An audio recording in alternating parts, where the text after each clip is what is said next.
Hi there and welcome to the Fed Talks. My name is Nathan Hall and today we'll be hearing from Susanna De Iesu, the Commercial Director at BAT UK and Ireland, and we're going to be finding out about an important campaign being launched by the company to help ensure that vapers and retailers have access to high quality, responsibly produced products. So Susie, thank you so much for joining us. To start off with, could you tell us about the campaign Vapers Deserve Better?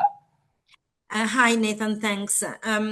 Listen, like everyone else, we share the ambition for the UK to be smoke-free by 2030. And we know that vaping has a big role to play to achieve this ambition. Unfortunately, lately, the trust in the vaping category has been eroded.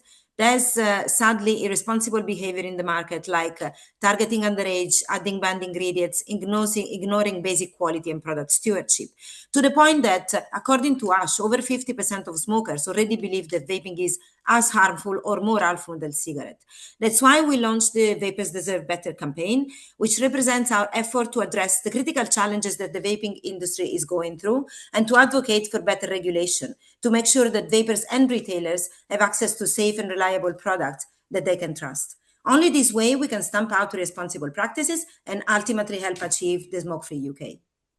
Sounds like a brilliant campaign. Why do you think, Susie, is that now is the right time to launch it? I think this is a crucial moment. We are like at a crossroad which could define the success or the failure of this ambition to be smoke-free. Vaping needs responsible leadership, and now with the tobacco and vape bills progressing through Parliament is really the moment to act. Exactly. And why do you think BAT should have a voice in this regulatory debate?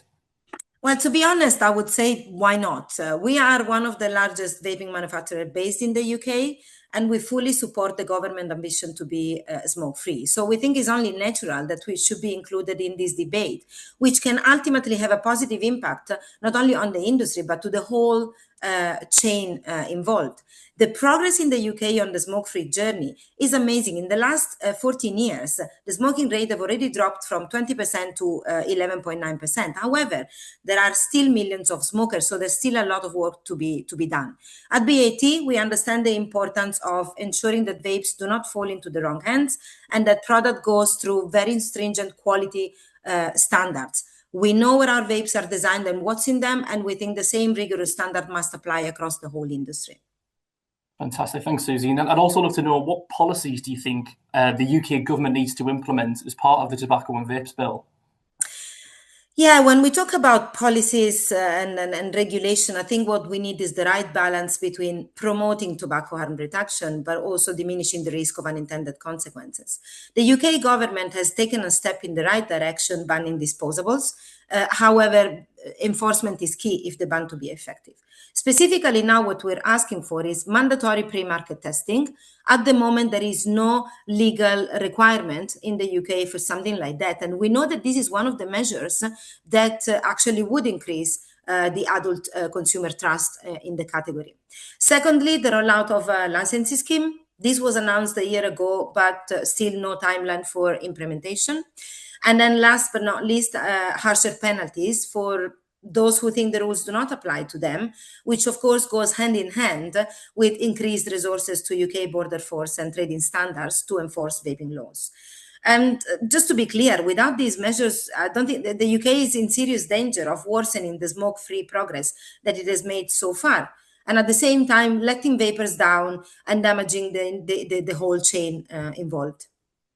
Got it, thank you. And then just to wrap up, so for 20 retailers tuning in today, where can they find more information about the campaign and also BAT's commitment to a smoke-free future?